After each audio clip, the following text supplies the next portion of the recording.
Bon, bah, je vais repartir parce que c'est pas qu'il se fait tard, mais j'ai du pain sur la planche quand même.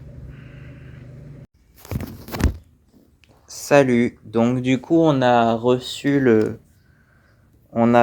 les colis un peu plus tôt que prévu. On est le 9 juillet aujourd'hui et ça arrive demain. Le compteur de moto, ça arrive demain. Donc je voulais faire une vidéo un peu annonce pour savoir pour demander des avis et tout ça, mais en fait, je vais pas avoir le temps de la faire pour le 17 juillet, donc tant pis. Mais là, on va s'occuper surtout du quad. Ça va être la partie 2, donc, vu qu'on a reçu les pièces d'étrier de frein. Et le compteur, on le reçoit demain. Donc, ça va vite finalement.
Voilà.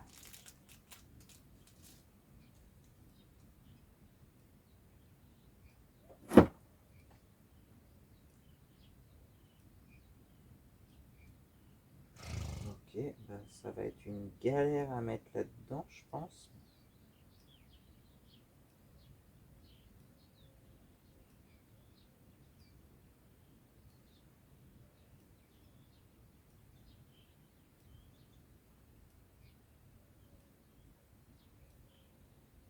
Voilà.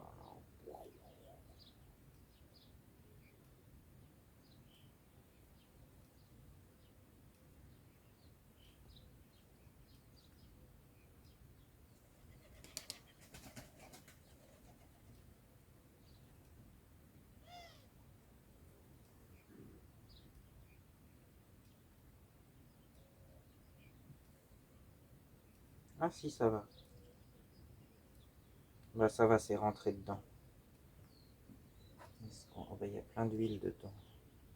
Ah oui, il faut mettre un peu d'huile dessus du coup.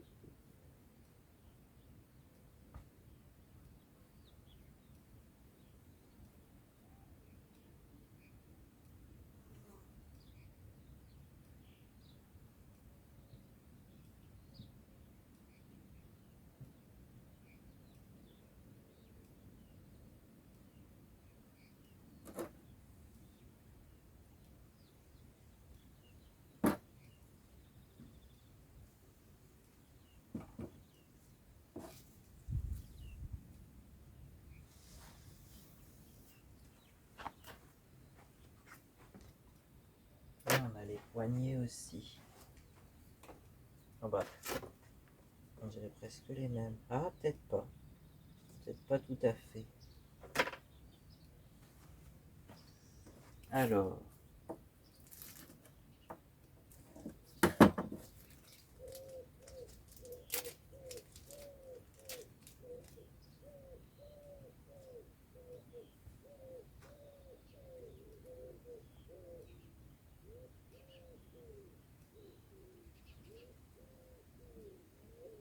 celui-là.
Ah bah c'est mieux déjà.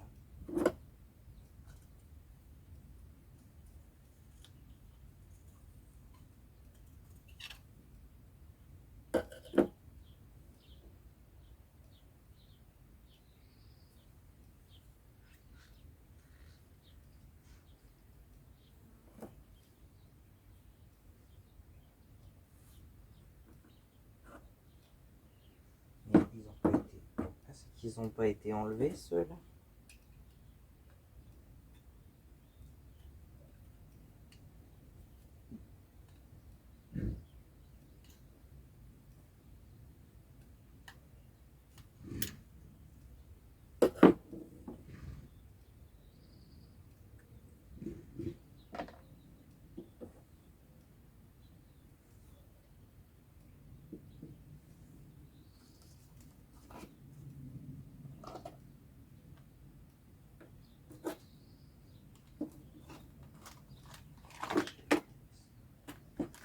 Ça c'est des pistons de frein.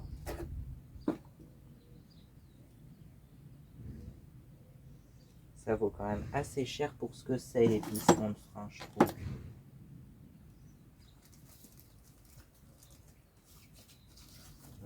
C'est bizarre, j'en vois pas d'autres des joints. Ah, ils sont dans l'autre truc, peut-être bien. Ah oui, parce que c'est un kit de...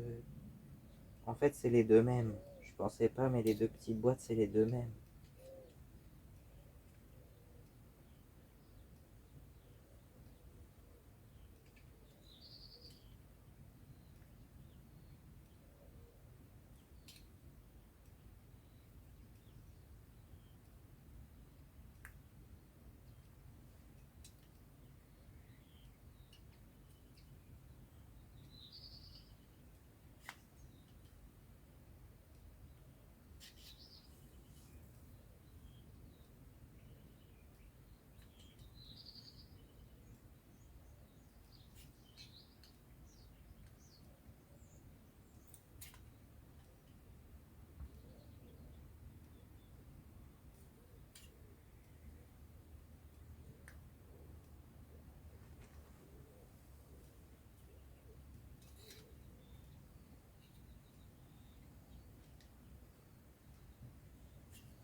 Ah, ça y est.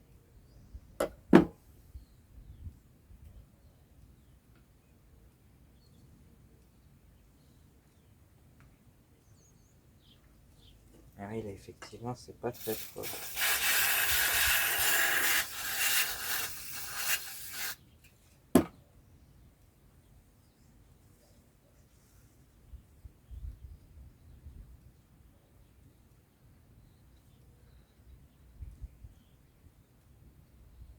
Oui, donc du coup, j'ai pas eu le temps de faire une intro, donc je vais la faire maintenant.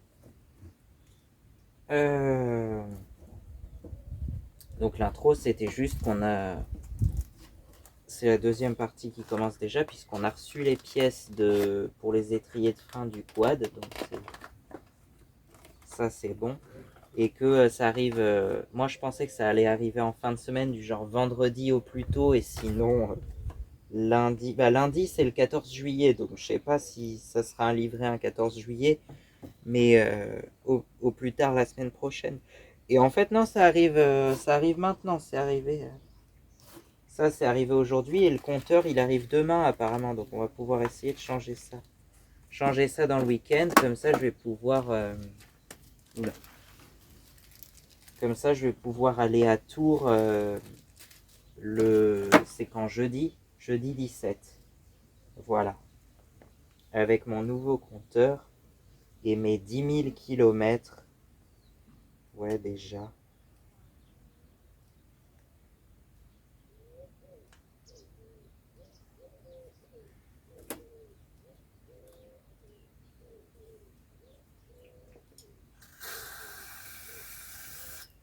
Oula, ça pisse de partout. Ah oui, c'est que ça ressort par là forcément, vu que c'est là où arrive le liquide de frein, normalement, qui fait pression sur le piston qui lui-même pousse les plaquettes.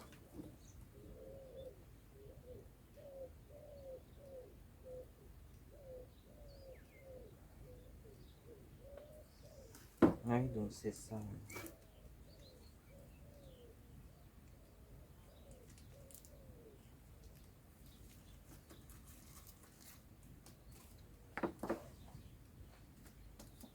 Alors, je pensais que ça allait être galère à mettre, en fait ça va.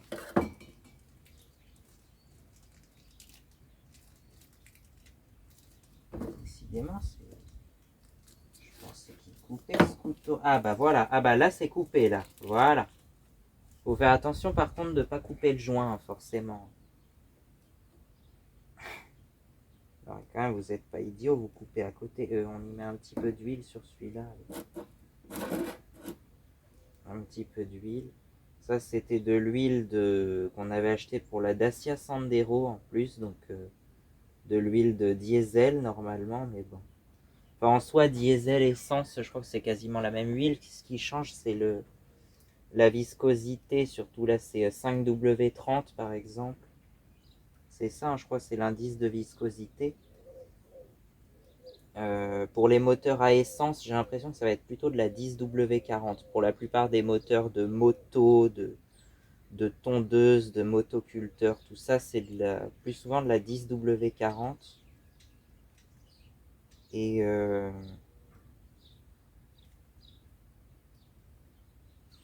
pour des, pour des moteurs de voiture, apparemment, ça va être plutôt 5W30. Alors, je sais pas, c'est peut-être plus des moteurs diesel, du coup, je sais pas. Je sais pas ce qu'on avait mis. Non, pour la 106, je crois qu'on avait mis de la 15W40 même comme huile, un truc comme ça. Je crois que c'était même ça qu'on avait mis pour la 106. Et c'est un moteur essence, un entre guillemets petit moteur, puisqu'il fait 1124 cm3 pour 60 chevaux. Mais bon, pour moi, dès que ça dépasse 1000 cm3, c'est une très grosse cylindrée même. Parce que pour moi, les grosses cylindrées, ça commence à 600 cm3. Donc, ouais, ça dépend, tout dépend du point de vue, hein. Mais en général, dans le monde de la voiture, par contre, oui, la plupart des voitures ont un moteur de plus de 1000 cm3. Et c'est sûr que si tu vas sur du V8 ou du V10, on a au moins 3000 cm3, voire des fois 6000, 7000, jusqu'à 8000 cm3 pour certains modèles.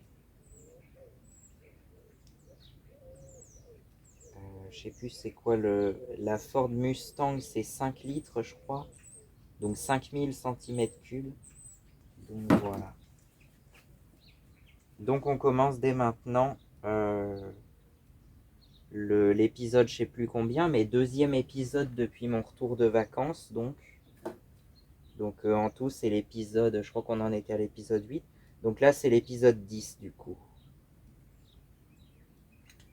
C'est l'épisode 10.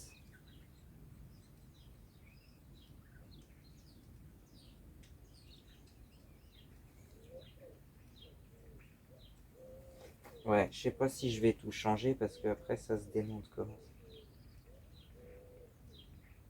Là il y a quoi? Il y a un truc.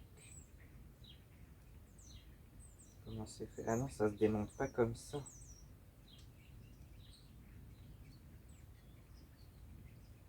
Ah merde.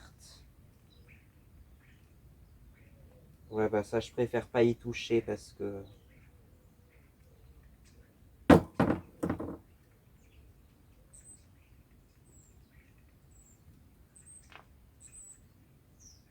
je préfère pas y toucher parce que c'est un. Ouais, c'est un truc comme ça, d'accord, c'est ce machin là.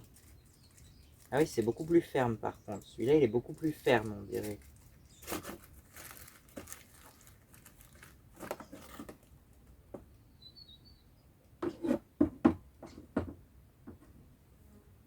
On a même le capuchon de la vis de purge qui est fourni avec. Il y a vraiment tous les joints et tout le kit caoutchouc en fait. Mais par contre, on a deux vis en plus. On a les goujons et ça c'est bien, c'est les goujons qui tiennent les plaquettes en fait. Et ça c'est bien de les avoir parce que Ils étaient un peu... je pense que ça avait jamais été changé les plaquettes en 20 ans en fait. En 19 ans. Ça a jamais été changé. Et donc... bon, les plaquettes, forcément, elles sont neuves vu qu'il a pas freiné de l'avant. Alors, ça se trouve, il a jamais freiné de l'avant, j'en sais rien.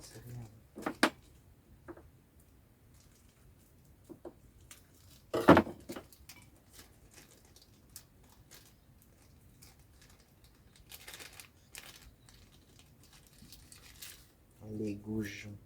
Par contre, ça fait beaucoup de petits emballages. Ça, c'est pas terrible, hein, mais bon.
Là, il y a un petit joint là. Mais comment tu les changes, les joints?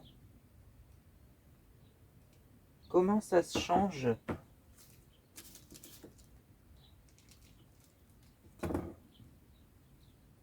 Parce que je vois pas de vis où tu peux démonter ça.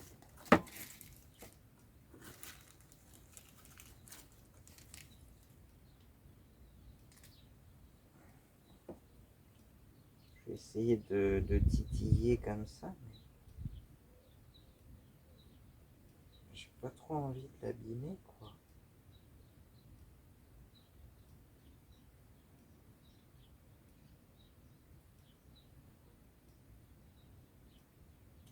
Hop. Ok, donc c'est posé comme ça. Voilà, maintenant c'est plein de poussière. Ah si, là t'as une vis, mais sur l'autre truc, par contre, ça s'enlève pas comme ça, hein.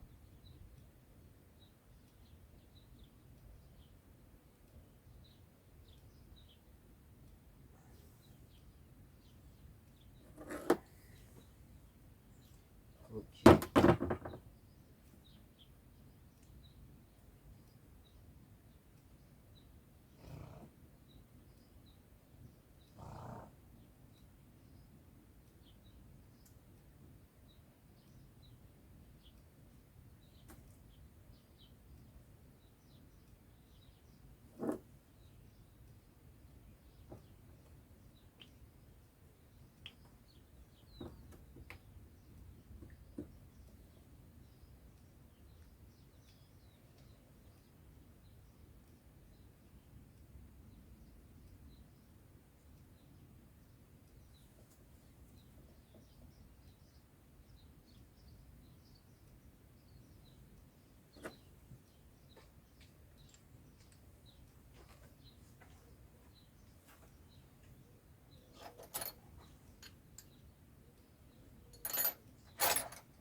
Alors, je pense qu'il faut nettoyer un petit peu les goujons, là.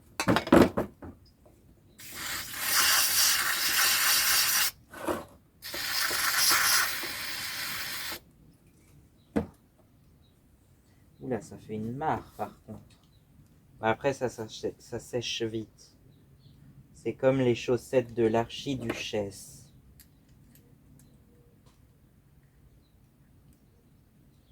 Ah, par contre, oui, il est serré le pas de vis. Ouais, c'est il y a du truc bleu, donc ça doit être du frein filé certainement. C'est serré, ça se desserre pas comme ça.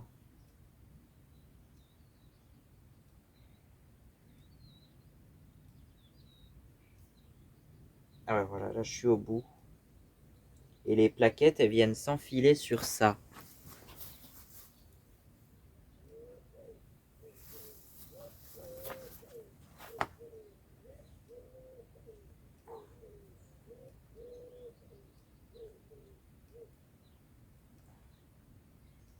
C'est écrit pour Toyota là, sur l'huile, sur le bidon d'huile. Iveco, à Fiat, Iveco, et puis Suitable pour Toyota. Enfin,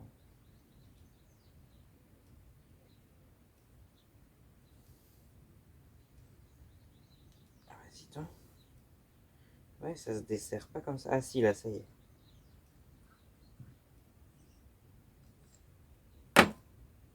Ouais, c'est fileté que sur ça d'ailleurs. Le reste, c'est juste une tige normale. Ah, il y a le Kawasaki KFX 400. Et c'est écrit, non, c'est pas écrit Yamaha dessus. Ah, Yamaha Kodiak en bas. Mais il n'y a pas tout. C'est coupé en fait sur.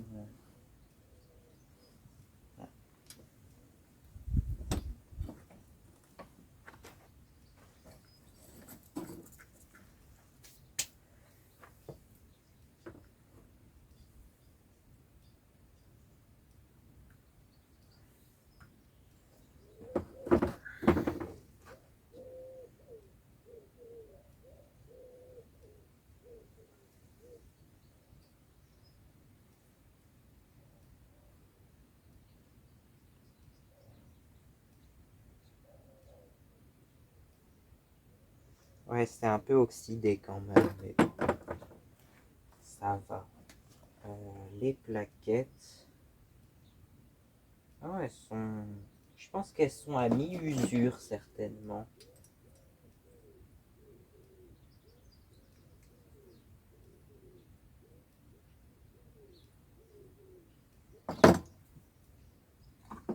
On fait voir si on monte les nouveaux. Ah bah ça c'est pas scellé au bout, c'est pas fermé, c'est étonnant. Alors ça se mettait dans ce sens-là. Par contre, une fois qu'on les a mises, on ne peut plus trop les enlever. Il faut les enfiler bien droit. Waouh! Ça c'est costaud à enfiler. Ah ouais.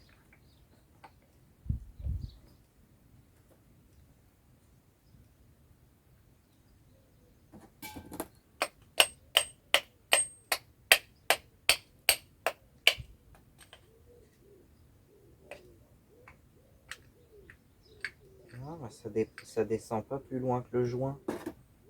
Je pense que c'est vraiment enfilé en force, hein.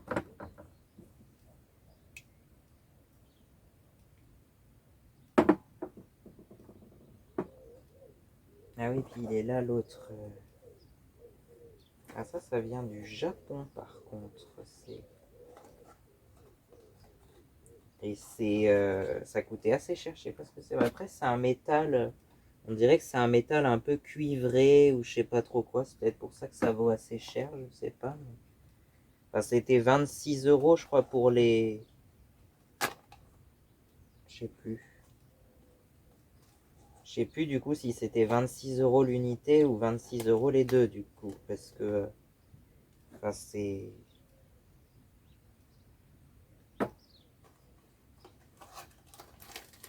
assez cher pour ce que c'est, je trouve, hein. Juste un petit bout de. Alors est-ce que c'est le métal, est-ce que c'est l'usinage, la main d'œuvre, la façon dont c'est fait qui coûte aussi cher, je sais pas, mais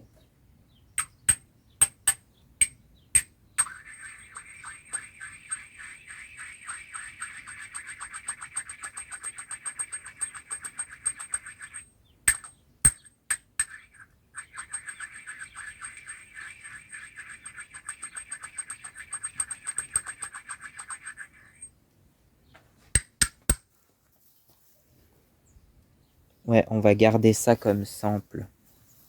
Attends que je le mette de côté. Ouais, je l'ai jamais démarré depuis que je suis rentré de vacances encore. Et d'ailleurs, je me demande si je crois que j'ai même pas fait 100 km depuis le mois de mai, depuis que je l'ai. Donc, on va voir s'il démarre là.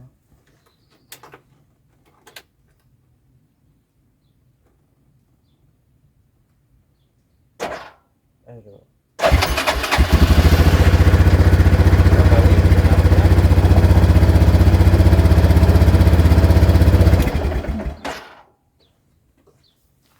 il démarre bien lui pour le coup. Bon bah voilà.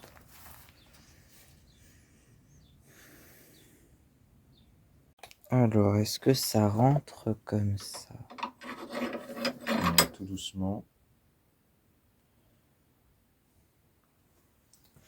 On est bien au milieu là.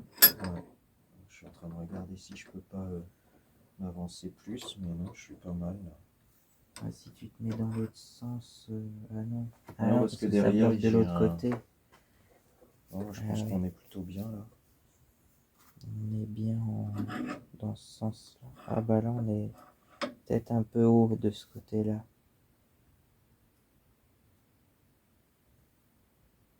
Ah, ça rentre. Si ça rentre. Parce qu'il faudrait que ça soit bien centré pour effectivement qu'il rentre bien droit.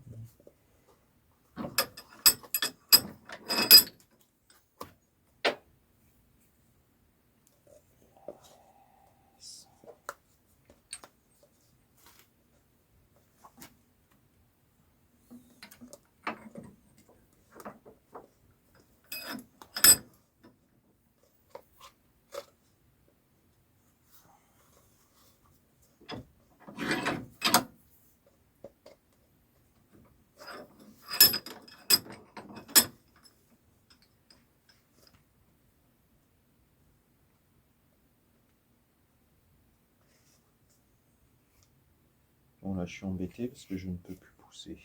Ah. Il faut que je mette quelque chose en plus pour le pousser.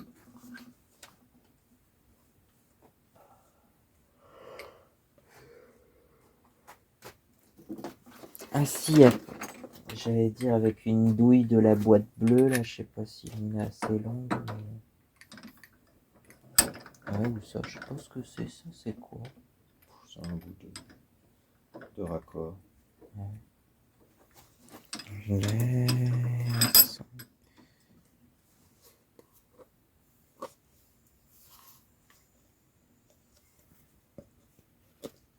Là, ça ne veut plus avancer. Là, j'ai un souci. J'ai un souci. C'est la merde. Ah.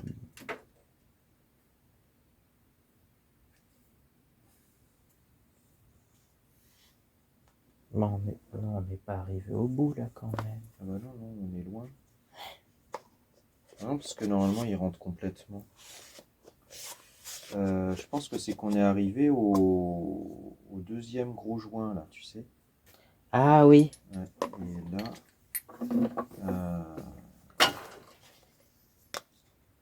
parce que là, on est dans l'axe, hein, de toute façon, il n'y a pas de secret.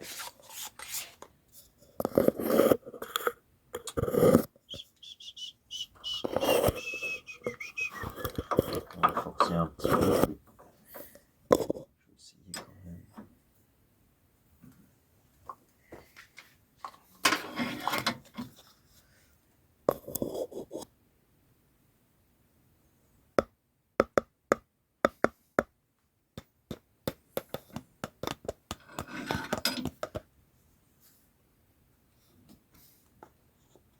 Si, ça avance. Ah, Ça, c'est dur, hein. Ah, ça y est. Ah bah là, ça y est, ça se fait tout seul. ouais. Finalement, faut presque le monter à la presse, hein, en fait. J'ai rien abîmé, non, ça va être bon. Ok.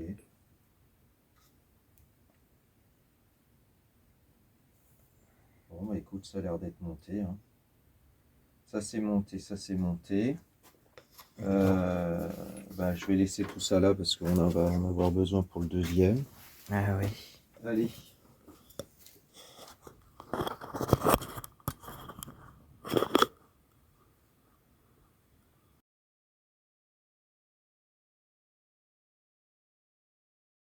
Bon, et ben on va remonter tout ça. Bon, les étriers, ils ont déjà été remontés alors?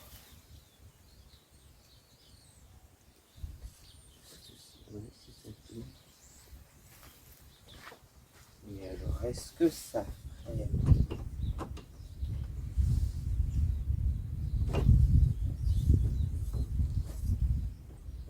Ah oui. Ok.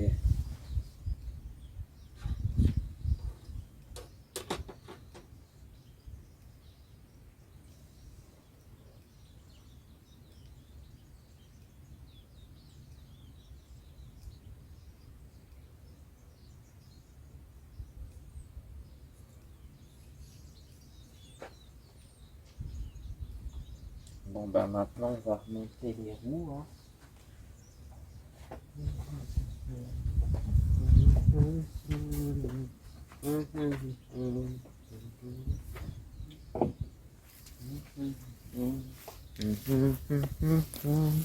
Moi, je n'oublierai jamais. C'est écrit comme ça.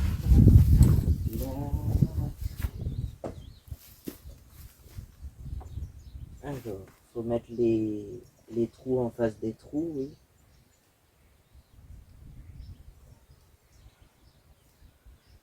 Alors là.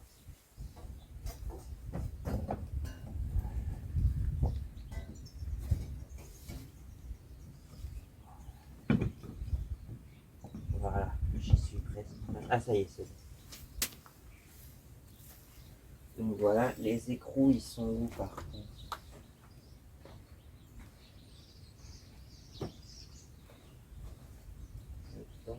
Ah oui, c'est tous les mêmes. Puis il n'y a pas de foutu écrou anti-vol là-dessus non plus, donc ça... En même temps. Non, par contre, les jantes, effectivement, c'est des jantes quasi pleines, donc on peut pas mettre d'antivol dans les jantes. C'est pas comme une moto, quoi, c'est pas pareil. Là, c'est limite des jantes de voiture, quoi.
Ouais, un peu de frottement. Si je fais ça, je pense qu'il faut appuyer un peu quand même pour que ça. Mais si, ça a l'air de freiner. Oh, il y a un peu de... Ouais. Ça freine, mais bon. Il faut freiner de l'avant et de l'arrière pour que ça freine bien, je pense.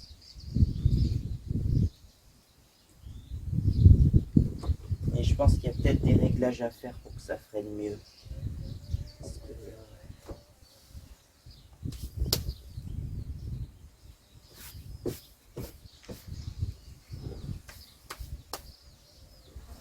Bon, bah, même chose de l'autre côté, hein.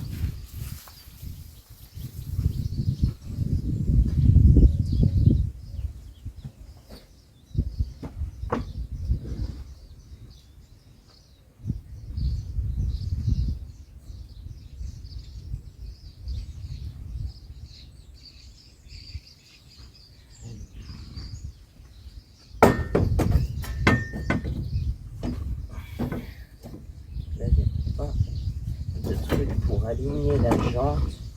Donc il faut la mettre direct sur les 4 tiges, sur les 4 boujons.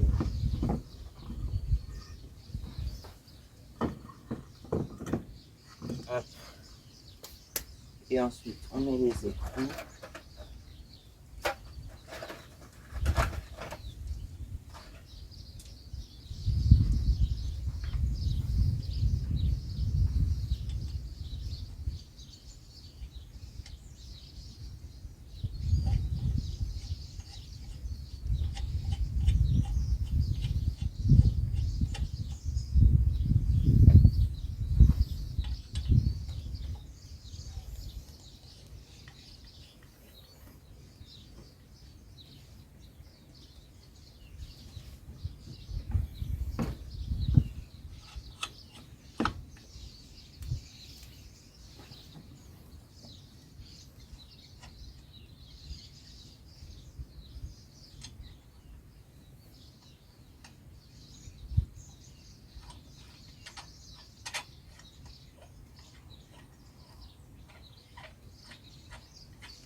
Et bien mis dans le bon sens. De toute façon, j'avais mis la roue gauche à gauche et la roue droite à droite normalement.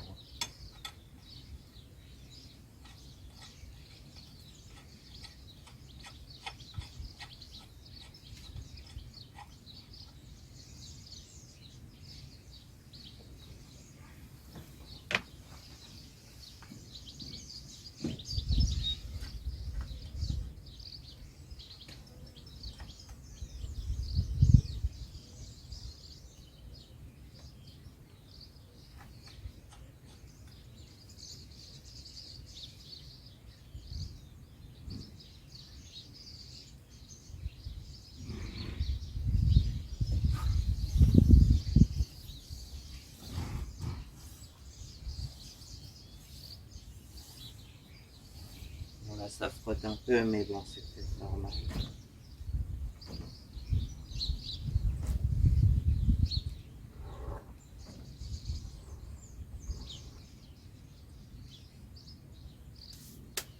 Bon bah c'est déjà bien, on va pouvoir essayer.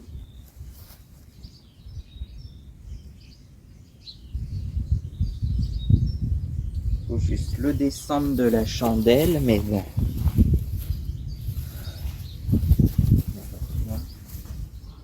Il faut pas oublier de resserrer les roues, mais de toute façon on les resserre au sol.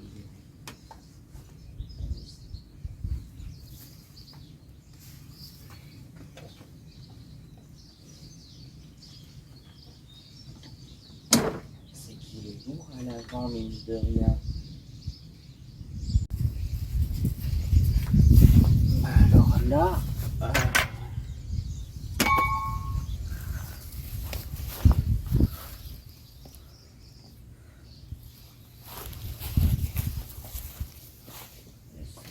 une planche comme ça.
Ah, mais ça va complètement pas.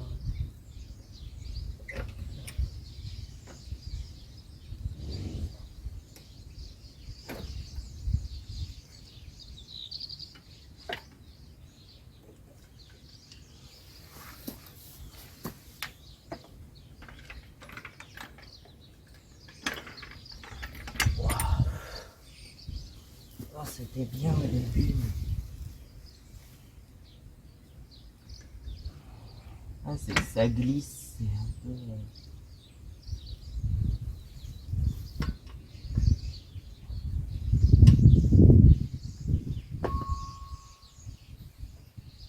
Ça glisse.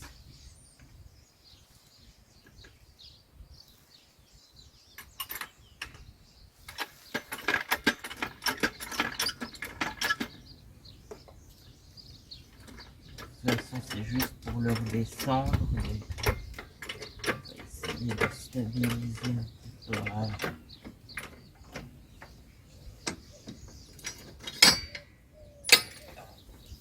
Ah, mais du coup, ça c'est coincé en dessous.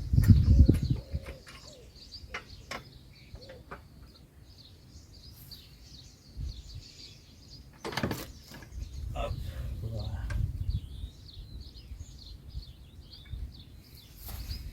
Ah bah c'est mieux là déjà. Hop, on peut enlever tout ça. Et puis on peut resserrer les roues. Voilà.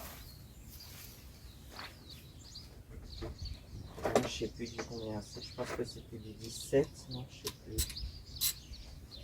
Je sais pas. Ouais, ça a l'air d'être ça.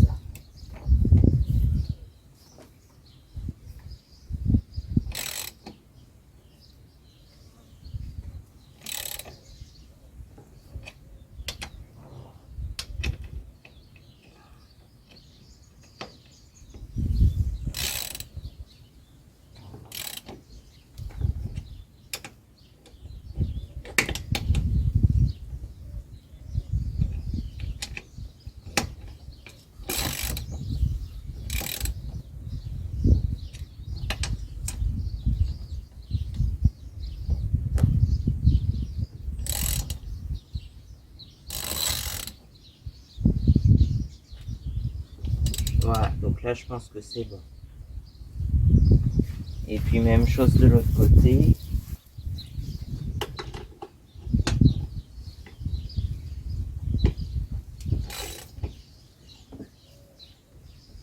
Il faut serrer mais pas trop non plus.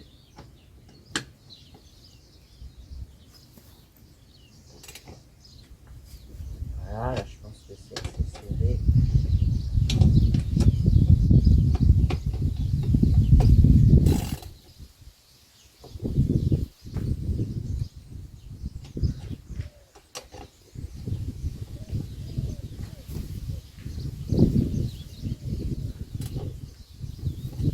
Voilà, là je pense que c'est bon.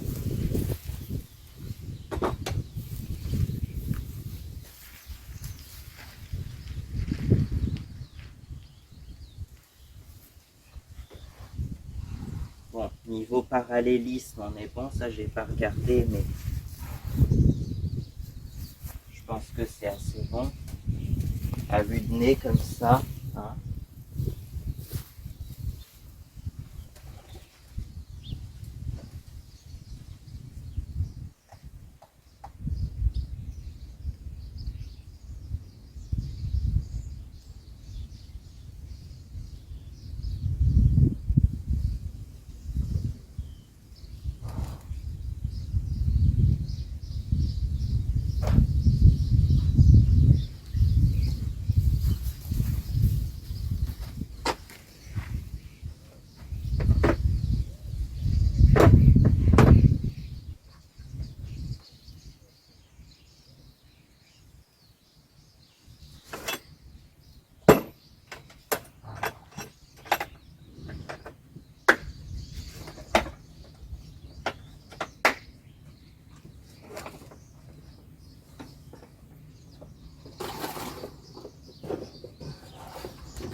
Bon, bah, je pense que c'est bon.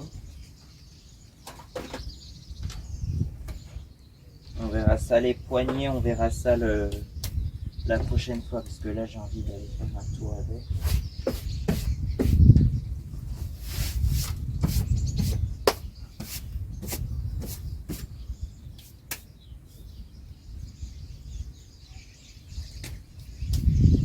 Bon bah voilà, est-ce qu'il va démarrer?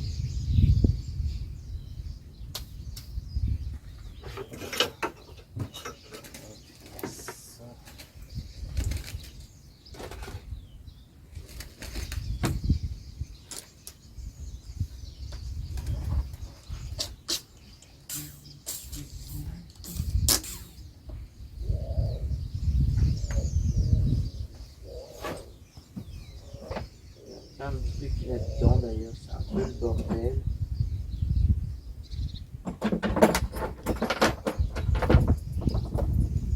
Les outils.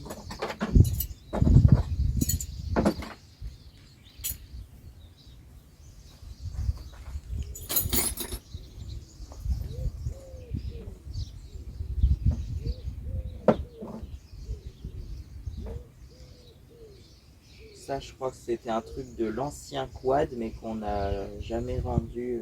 Quand on l'a vendu, bah tant pis. Ça doit se retrouver de toute façon.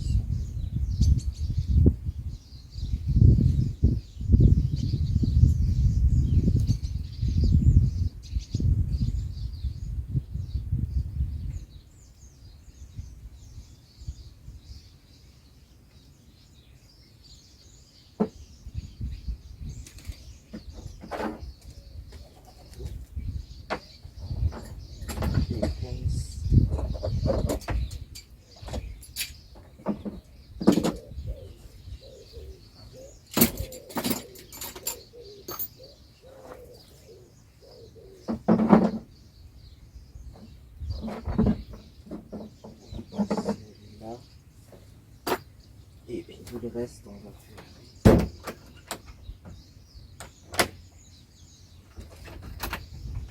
Par contre, il y a un truc aussi, bon, c'est pas très grave, mais c'est mieux que ça soit remis en place. C'est que le phare, là,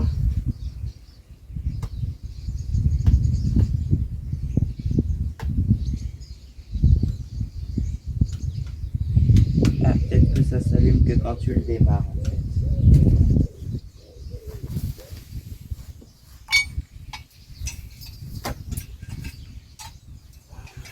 Je sais pas où mettre ça.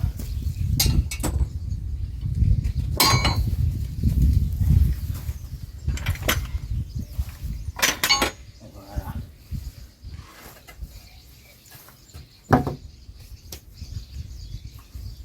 Alors, est-ce qu'il va démarrer au recoil starter?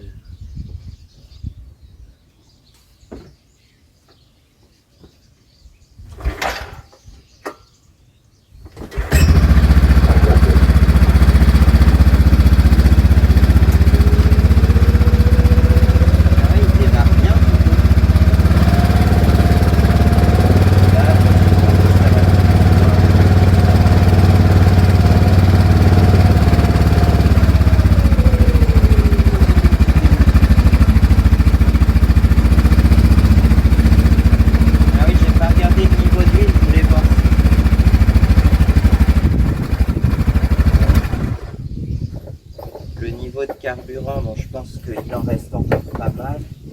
Je te dis, j'ai même pas fait 100 km depuis que je l'ai. Ouais, on est encore à la moitié du plein, je pense.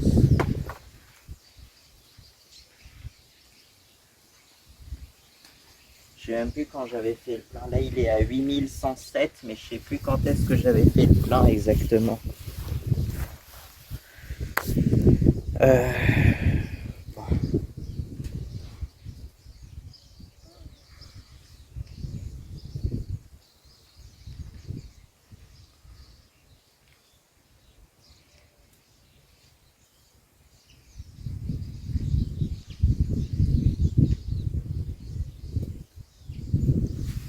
Bon, alors attends, je voulais voir le niveau d'huile, mais maintenant ça a dû.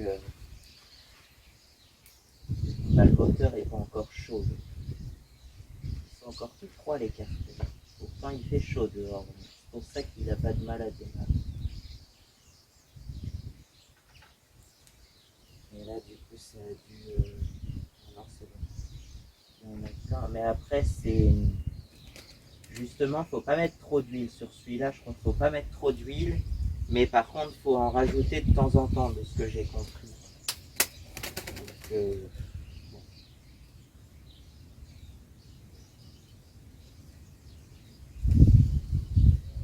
bon, ça a l'air de freiner. Je vais partir. Je vais pouvoir y aller.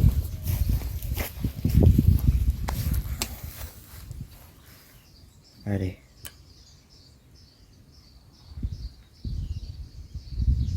Ah, donc si on le voit, c'est noté là. Enfin, je sais pas si on le voit très bien. J'ai fait 52 km depuis le plein. Donc voilà. Et le plein que j'ai fait au mois de mai, je crois le 16 mai, un truc comme ça. C'est-à-dire que depuis le 16 mai, j'ai fait que 52 km du coup. Bon. Bon, bah on va repartir.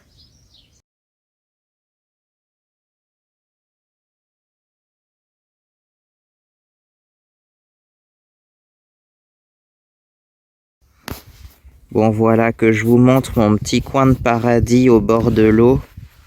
Alors ça, je dirais pas précisément où c'est parce que je sais pas, j'ai envie de le garder un peu secret, mais c'est au bout d'un chemin qui descend au bord de la rivière comme ça. Mais ça fait longtemps que j'avais pas pu y aller parce que forcément, comme l'année dernière, il a pas arrêté de pleuvoir, bah, le niveau de l'eau était un petit peu plus haut. Et donc, il y avait de l'eau bah, jusque là, des fois, voire même jusque là à peu près. Une fois, là, quand c'était les grandes crues, ça montait jusque là. Bah, voire même, je sais plus trop quand exactement. Je sais plus trop jusqu'où c'est monté, mais il y a eu une grosse crue le 1er avril 2024, un truc comme ça. Enfin, le week-end de Pâques. Entre le 31 mars et le 1er avril. Et en fait, c'est monté très vite et c'est redescendu presque aussi vite. Donc d'habitude, ça dure un peu plus longtemps, les crues de la Vienne, mais là, c'est monté très vite et c'est redescendu aussi vite. Et un peu plus loin, d'ailleurs, il y a un camping le long de la Vienne.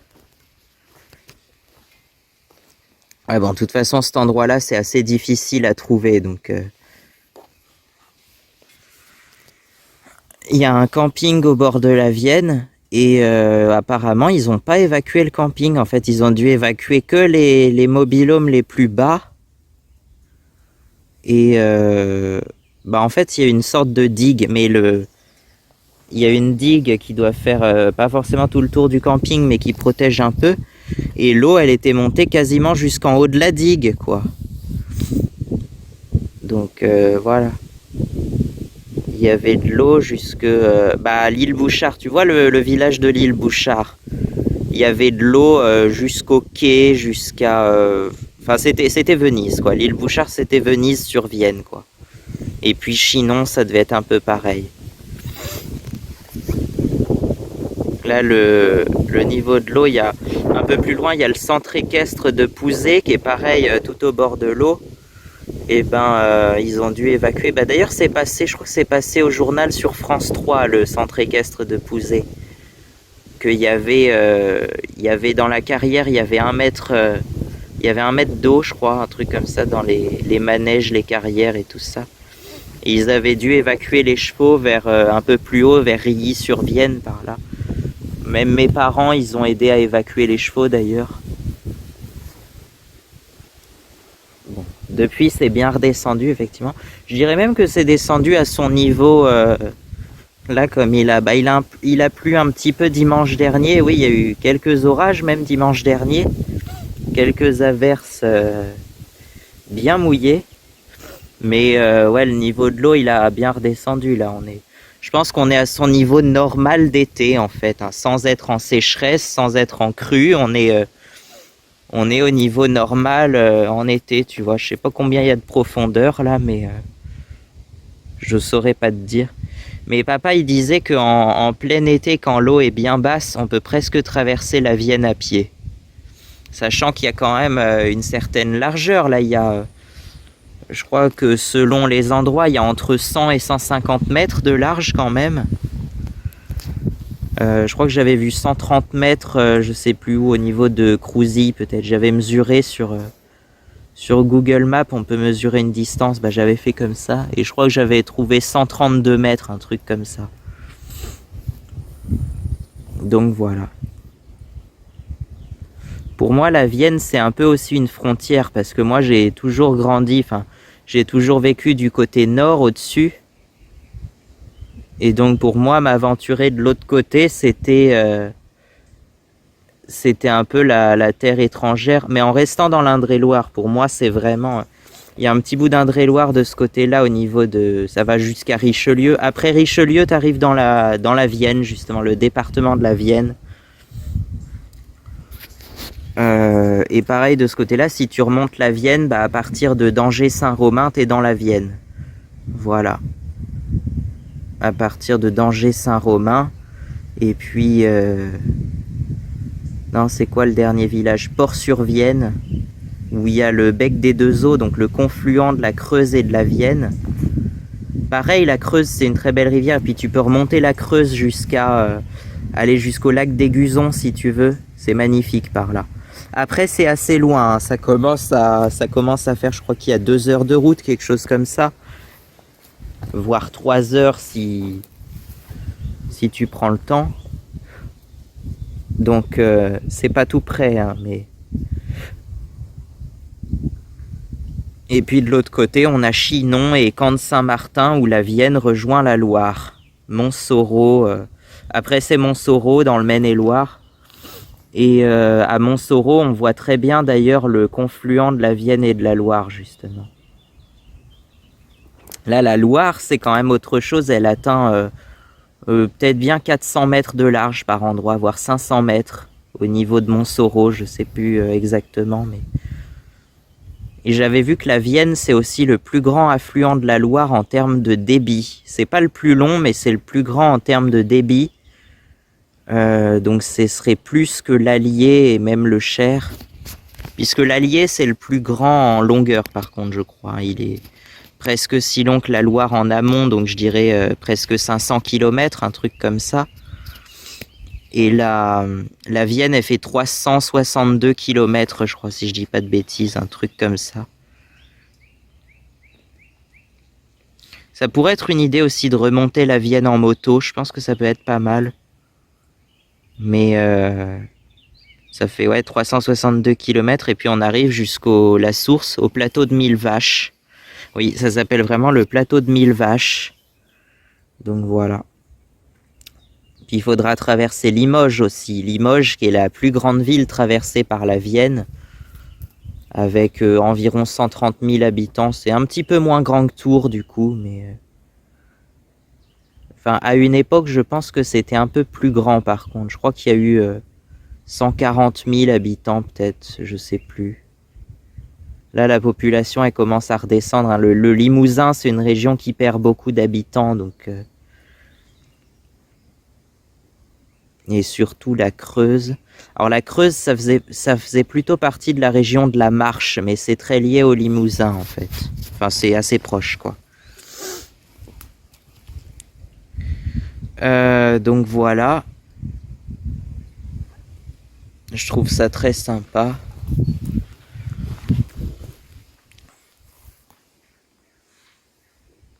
Ouais, puis là, il y a une sorte de... Je pense que c'est une sorte de pompe hein, qui vient pomper l'eau pour... Ça vient pomper l'eau pour arroser les maïs qu'il y a juste au-dessus, parce qu'il y a un champ de maïs au-dessus.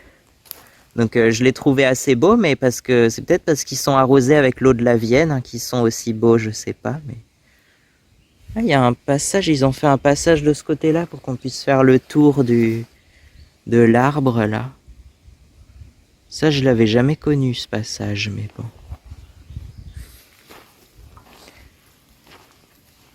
Mais voilà, je trouve ça sympa. Là, il y a à mon avis un petit moteur, enfin même un gros moteur assez puissant, je sais pas trop ce que c'est. Mais... Ça se trouve, il y a une grosse batterie là. Ça doit être un gros moteur diesel à mon avis là-dedans. Donc ça doit être une pompe assez puissante quand même. Puis là on a l'eau. Et je me souviens pas que c'était aussi... qu'il y avait autant de végétation sur le côté là, mais bah, c'est forcément avec les crues, ça a déposé du limon, donc une terre très fertile. Voilà. Mais là, t'as plein de... Tu peux avoir plein de gens qui pêchent des fois. Enfin, plein de gens, non, je l'ai jamais vu énormément de monde le long de l'eau, mais... C'est bien ça. Ça fait de la fraîcheur aussi parce qu'il y a de l'ombre et puis un peu d'humidité. Tu vois, il y a plein de fleurs jaunes comme ça. Je sais pas ce que c'est. Dites-moi ce que c'est ces fleurs jaunes parce que j'en avais jamais entendu parler. Enfin, j'ai jamais su ce que c'était en fait ces fleurs jaunes qui poussent souvent le long des cours d'eau, voire même dans l'eau. Hein. Je pense que ça adore l'eau. Ça a besoin de pas mal d'eau comme plante. Mais ça fait des jolies fleurs jaunes comme ça. Je sais pas trop ce que c'est. Il y en a là-bas aussi. Ouais, je me souviens quand j'étais plus petit, on faisait du canoë sur la Vienne aussi. Ça faisait très longtemps. Enfin, ça fait très longtemps qu'on n'a pas refait sur la Vienne. Par contre, on en a fait en Corse des fois. C'est pour ça que je trouvais qu'on s'en servait que tous les 4 ans parce qu'on s'en servait surtout en Corse en fait. Voilà. Là, on a le reflet de l'eau. Quoique l'eau, elle est pas super plate non plus. Hein. Il y a quelques courants, il y a du reflet, enfin il y a des courants, des petites ondulations. Et du coup, ça fait que le reflet est pas net. Mais c'est quand même beau quand même.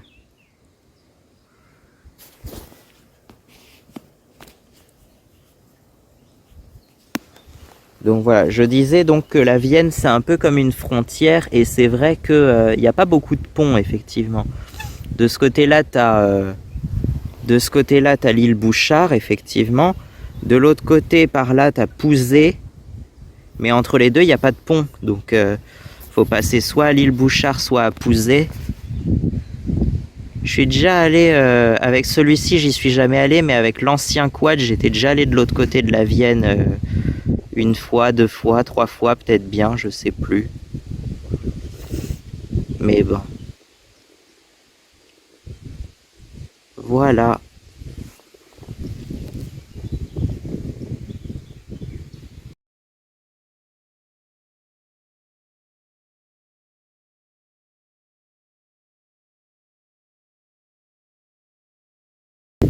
Donc voilà, il est remonté maintenant, ça freine.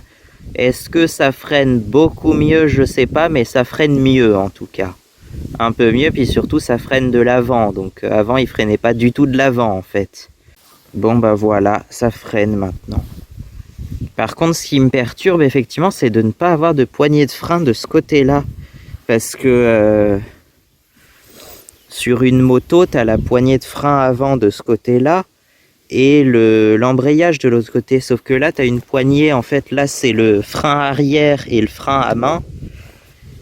Et une pédale ici qui freine de l'avant et je crois un peu de l'arrière aussi. D'ailleurs, à l'arrière, il n'y a pas de liquide de frein. C'est un frein à tambour et c'est un câble, je crois, un truc comme ça. C'est un système à câble. Alors qu'à l'avant, c'est du frein à disque hydraulique, quoi. Voilà. À l'arrière, ça ressemble à ça. Et d'ailleurs, c'est un essieu rigide. C'est une barre rigide, donc il n'y a pas de différentiel, il n'y a pas de... J'allais dire, il n'y a pas de 4 roues motrices. Bah, c'est un 2 roues motrices, en fait. Avec une boule d'attelage. Alors c'est bizarre, c'est qu'il y a une boule d'attelage, mais j'ai pas vu de prise pour les feux de la remorque. À moins que ça soit caché un peu par là, non, je sais pas, mais ça faudrait qu'on voit ça, mais bon. De toute façon, c'est pas trop grave, je vais pas souvent tracter une remorque avec.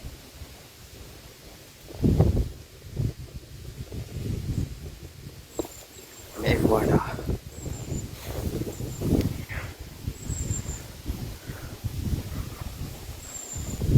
Puis la raison pour laquelle je l'adore, ce quad, c'est aussi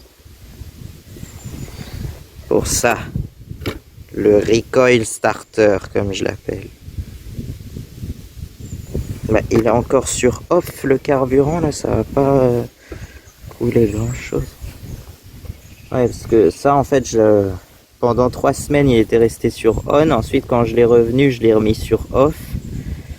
Et là, je l'ai pas remis sur on, alors forcément. Est-ce que je peux le mettre comme ça? Bon, on va voir s'il démarre.